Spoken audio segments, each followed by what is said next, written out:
All right, guys, I'm back. This is Jay over at Laser Tech Houston, and I'm working with the ComMarker Omni X, and I'm using Cockpit 3D software. This is the file that I'm about to run. It was done using Cockpit 3D. I'll show it to you. It's this, okay? And here's the STL conversion. And the size of it,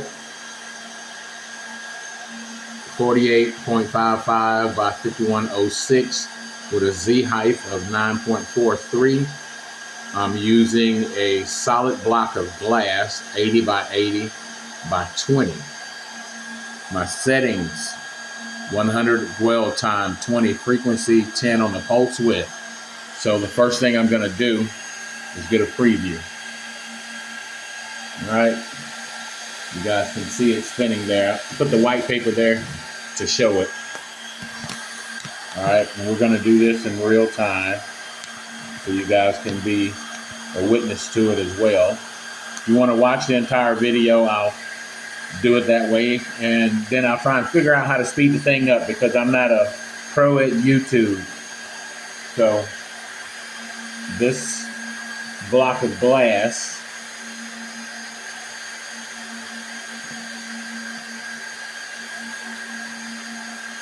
I have to stay on top of my supplier, man, because they run out fast. So I'm gonna just line this up here.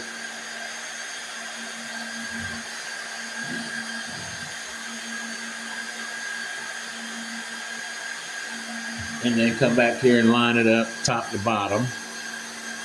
All right. Now this thing is limited to the size that it'll mark. It's very, very limited to the size that it'll mark. In fact, what I'm going to do to play it safe, well, let's see, 51 by 4, yeah, it'll do this one. It'll do this whole one right here because normally, if I do something that's too big, right here in this corner, it rounds it off. And it misses it.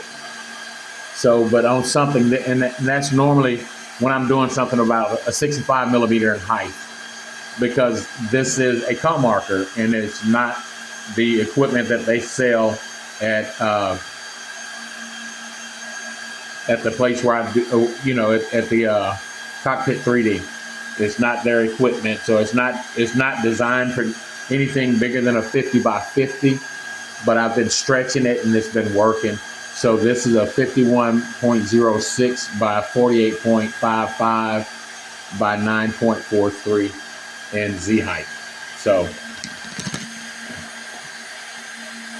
we're good on the framing and we're gonna run this bad boy. So we'll let you see the processing. So we're gonna do all this together. There we go right there. And we're already at layer 24. And my speed and feed are what it is. 100 dwell time, frequency 20, pulse width 10. And there it is working.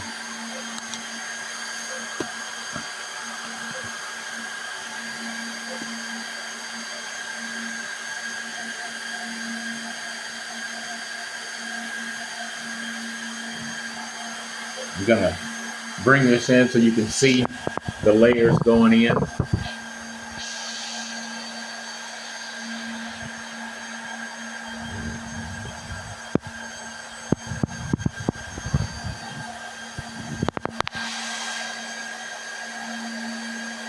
And you can see them on the top where they're actually going in right there.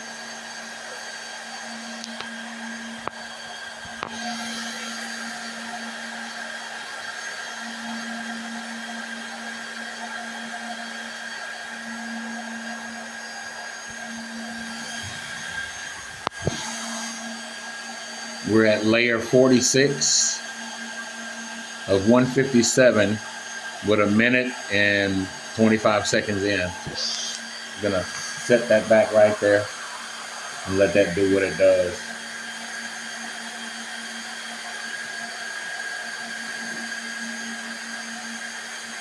Let me show you. Can you see the green? This is amazing. It's almost like at that dwell time, frequency, and pulse width, it's forcing it to go green for some reason. I don't know if it's, well, it can't be the composition of the glass because the last crystal I did was a K9, and this is just a solid block. And if you look, you can see the green in there. Now, I'm not by any stretch of the imagination trying to say that this is anywhere near a green bean, but I am totally blown away at the color change on that laser. It's a light green color. Wow.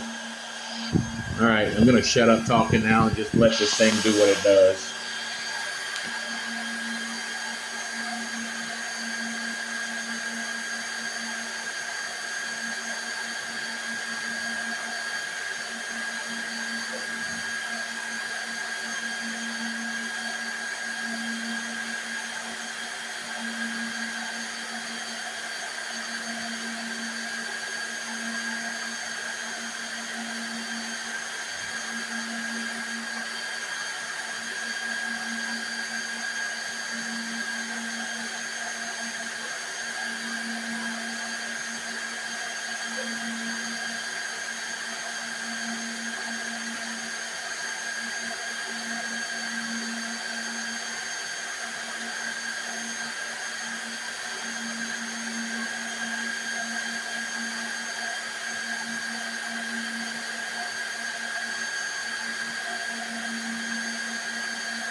Oops.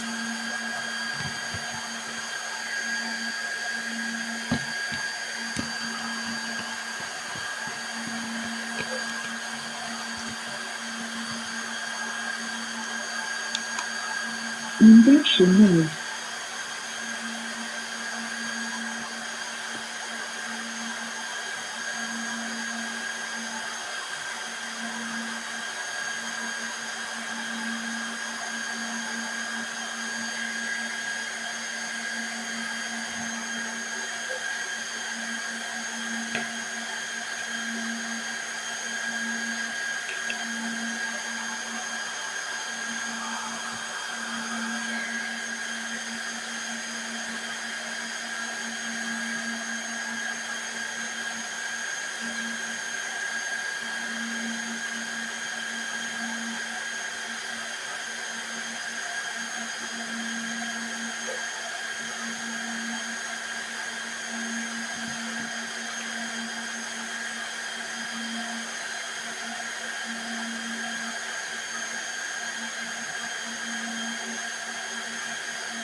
So I, excuse me, I actually bumped this up in size from the last piece in a video that I showed.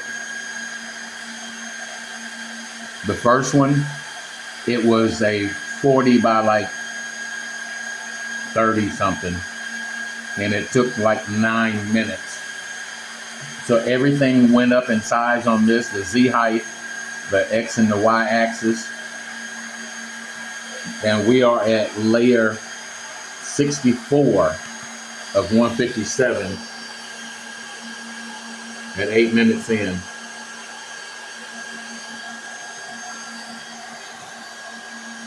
Dwell time 100, frequency 20, pulse width 10.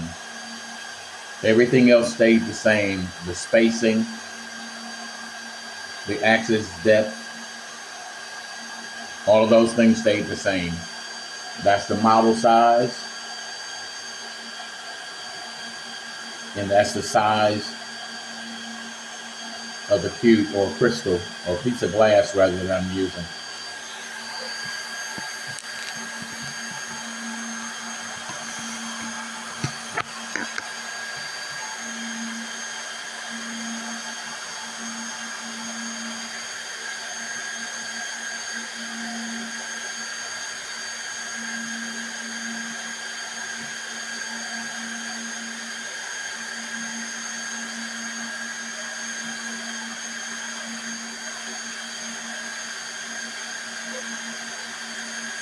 We're at approximately 29 seconds per layer.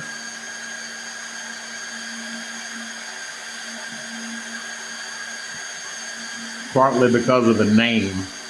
It's doing the name along with the image.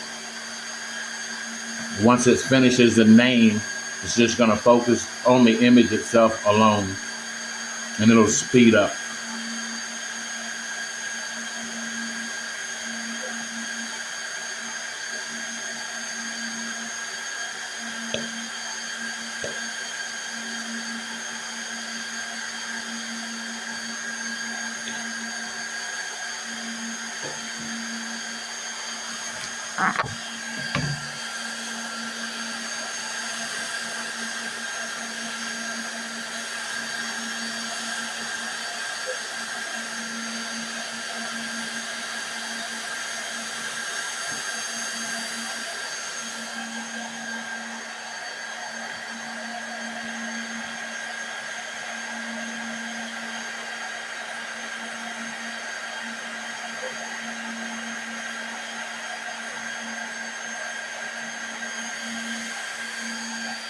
Dwell time 100.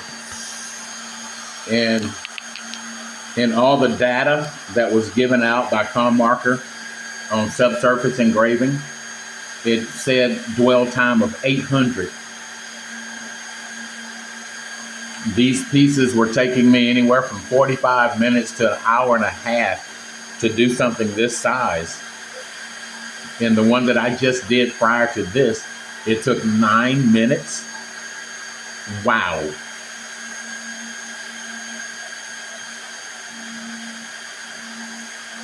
So we're 11 minutes in.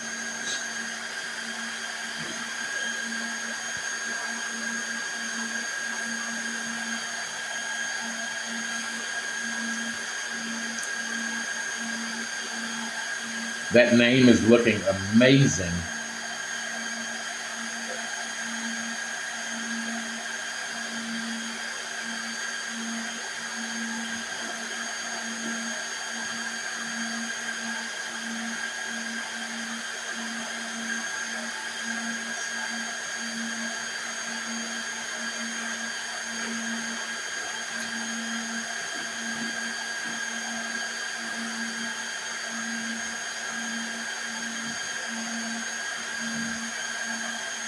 Believe it or not, this thing will actually do a size bigger than this if you put the 150 millimeter fill lens on.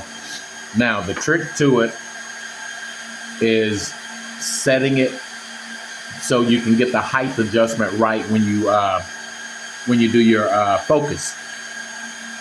If you do it from the bottom of the deck like you typically would with a 70 millimeter lens, it's not going to be where you want it to be inside of the piece.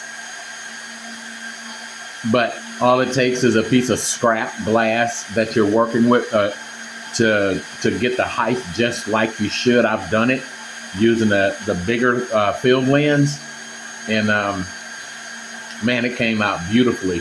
And you can actually do a bigger piece. You can do a piece, a full 4-inch piece, man. So these things will work if you figure out how to make them work for you. I'm not going to be trying to do the bigger pieces like that because I don't have time to, well, I guess I can make a spacer to put down there for my focus when I put the piece down. If I use the field lens, you can use that field lens to 150 by 150 and do everything that you need to do.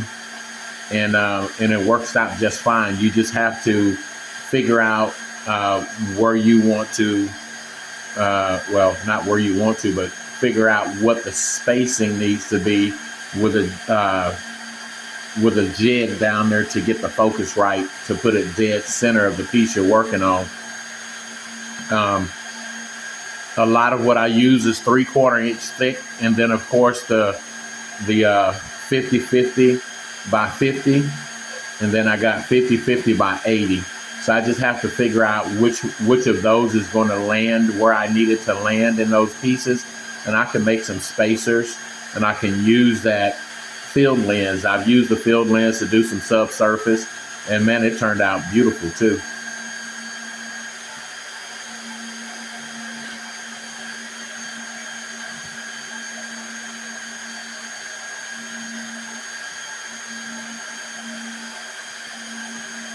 Layer 77, and we're 1439, 1440 in. Layer 78 of 157.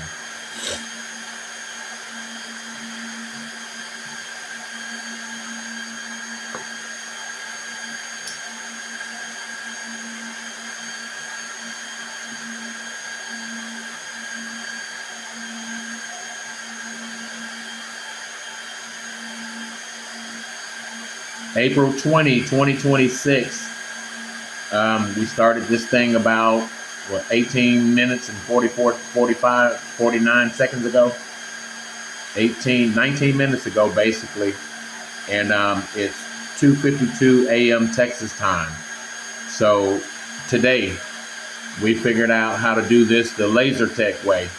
At least I'm trying to figure something out, man. I want this thing to work a lot faster so I can do more of them and make more money. I can't afford the machine that I want right now, which is the one that they sell over at Cockpit 3D or 3D.com. I cannot afford that at this moment, and I would love to be able to buy it. But in the meantime, I'm going to work with what I have, and that's the ComMarker Omni X UV. And man, it's amazing. It's amazing to work with Cockpit 3D. These things are turning out beautifully.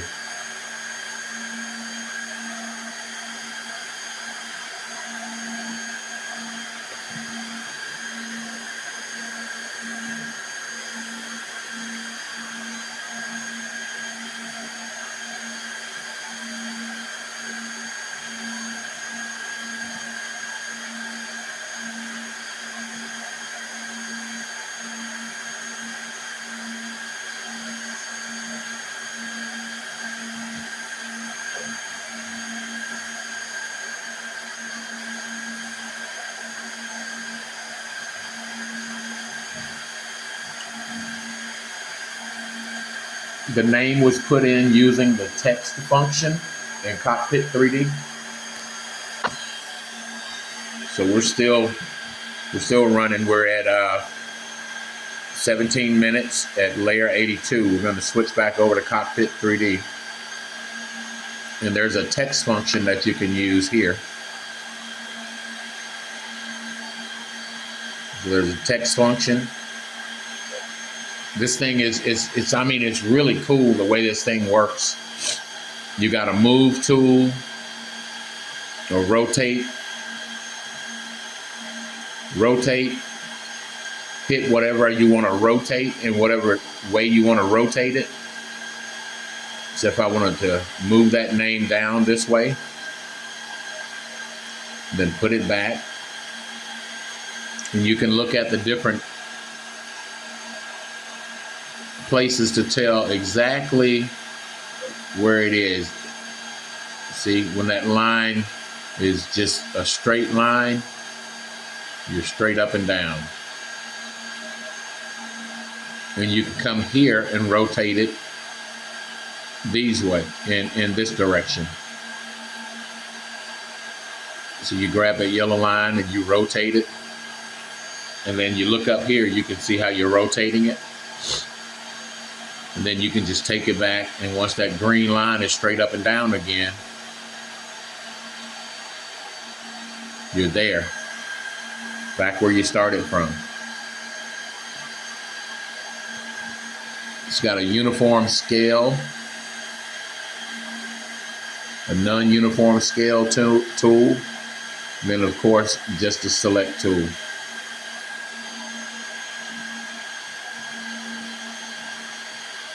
You can click it, and then you can move your cursor.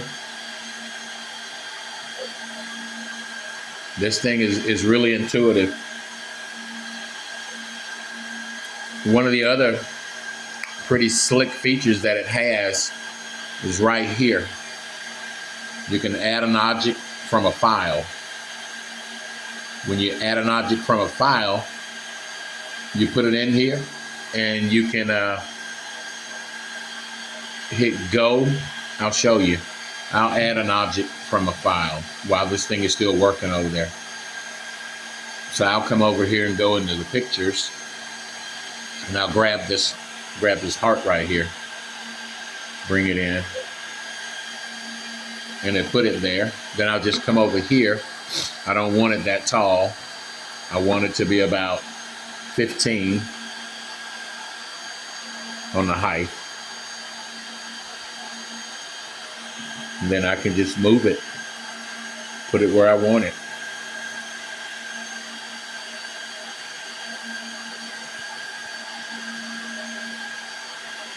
And if I want to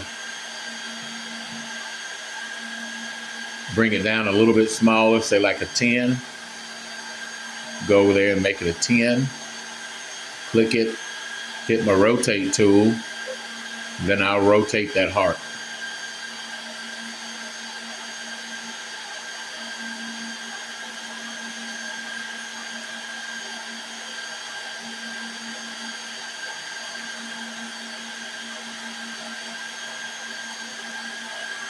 Then I'll move it right down here by the name. Now, then I'll go up here where it says go, hit go, and then it generates it over here. See, there's the heart. And I can turn that into the STL file. I can click on that heart, go over here, make it not visible, and it goes away. Then I can hit go again. And now it's ready to turn it into an STL file. But this is, man, this is great. The software is very intuitive, very user-friendly. It makes life so much easier and so much more fun when you're doing subsurface engraving. So let's go back over here to ComMarker. We're at layer 92. Layer 92 at 22 minutes in.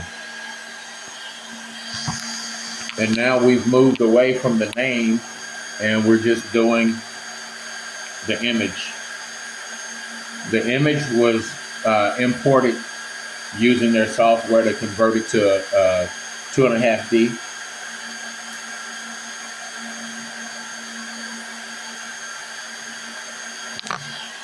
So let's go over here.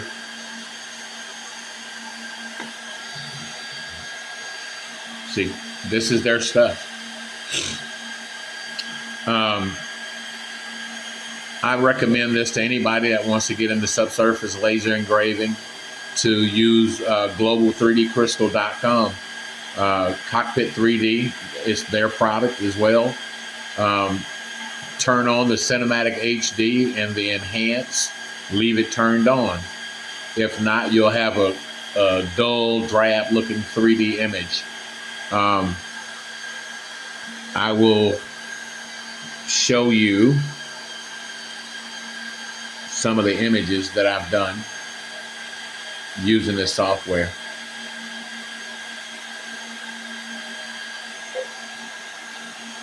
So once you, yeah, I made it, well. So I'll go with this one here. Come over here and hit preview. And this is one that was done for a young lady and her mom for Mother's Day.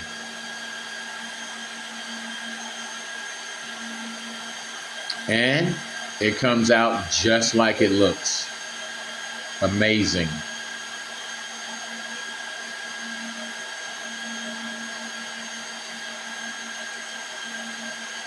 Buy your credits. It's going to cost 120 credits to process a photo. Depending on the number of credits that you purchase, the cost of the processing goes down. If you buy $100 worth of credits, that's 1,000 credits. Your photo is going to cost about $10 to process. I spent $200, got 2,500 credits, and it cost me approximately $8 to process the photo. So it's well worth it, man. I tell you, when the customers see this versus putting a flat photograph inside the glass, they're blown away. So that's all there is to it, man. Look them up and tell them you're interested. So this image right here, at the size of this image, I've done multiple at this same size with the detail like it is, and it was taken well over an hour. We're at 106 layers in, 107 layers in now at 25 minutes. And it's a 48 by 51. So this is going to look amazing when it's finished. And the speed that it's working at, man, it's just mind-boggling, because typically it would be over an hour to do this.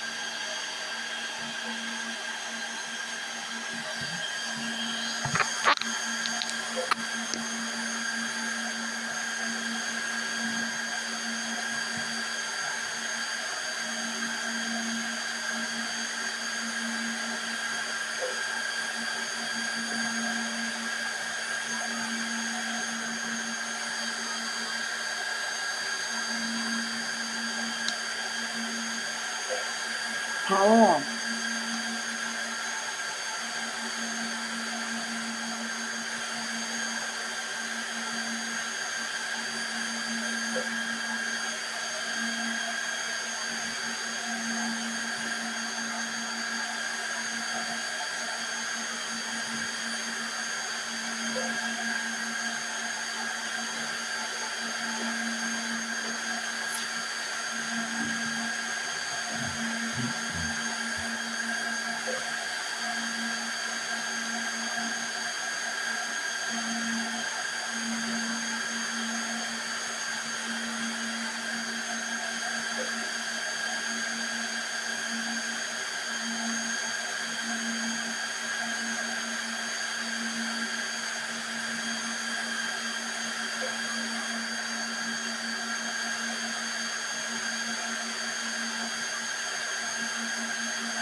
We're at layer 121 with 27 minutes, 27:45.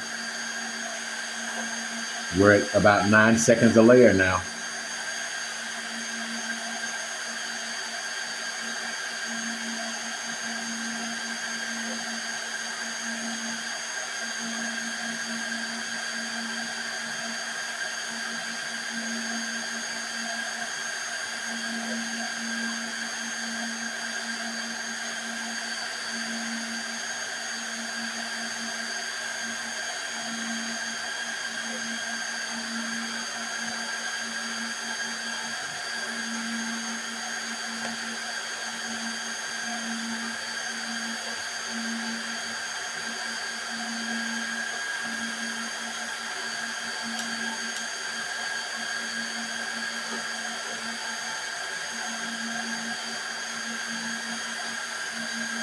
Truthfully, guys, I don't know what it is, but I was the same way when I was doing 3D carvings in wood on my CNC. And I worked with the software. I used this software called Carveco. I worked with the software and I tweaked it, and I worked with the speeds and the feeds to, I mean, cut the work time down by 50%. Carving in wood, you know, and for some reason, man, I just can't help myself. I always try to see if there's a better way to do it, you know. You know, sometimes you go looking to make improvements, you actually can. Did I always do a good job trying to improve? No, I've actually went too far, pushed it too hard and too fast on some things. But hey, you know, I made sure that I could afford to fix it if I broke it. And fortunately, the parts that I damaged doing it was just, you know, tools, router bits and stuff. And I was using not so expensive woods, you know, and I was able to get my times up and produce some beautiful work, you know, in half the amount of time that it would normally take. And man, I'm 30 minutes in, and look at this. 30 minutes. So we're gonna pull this bad boy out, and we're gonna see this together. Oh my soul. Look at that. 30 minutes. And see down here on that M, this is what I was talking about, where it dips down, and at the bottom, see where it kind of faded away a little bit on that M right there.